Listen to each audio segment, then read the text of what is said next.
միանշանակ Իսրայելը պատրաստվում է Իրանի վրա հարձակման։ Նորից հարցը ոչ թե այն է լինելու է թե ոչ, այլ երբ է լինելու, որովհետև իրենք Իրանի խնդիրը չեն լուծել։ Իրանի խնդիրը լուծել է իրենց համար հետևյալն է՝ իշխանապահություն, որպեսզի Իրանը վերադառնա այն ժամանակներին, երբ որ Իրանը շահի ժամանակ եւ Իսրայելը ամենամոտիկ բարեկամներն են իրար։ Այդպիսի բան չի եղել։ Ոչ մեկ իր հիմնադրման օրվանից, 47 թվականից Իսրայելը չի ունեցել մուսուլմանական այդպիսի բարեկամ պետություն, ինչպես Իրանն է եղել։ Հետո ամեն ինչ փոխվեց 170 աստիճան։ Հիմա իրենք ուզում են նորից իշխանապահություն անեն, որպեսզի Իրանից վտանգ չտեսնեն Իրանի մեջ։ Իրենց նպատակը սա է։ Եվ ես չեմ բացառում, որ եթե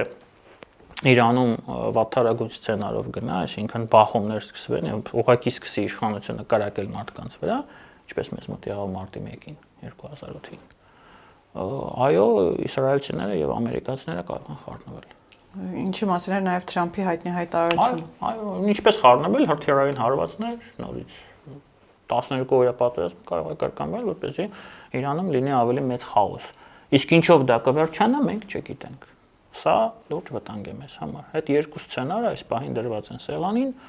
որն է իրականալու, ես չեմ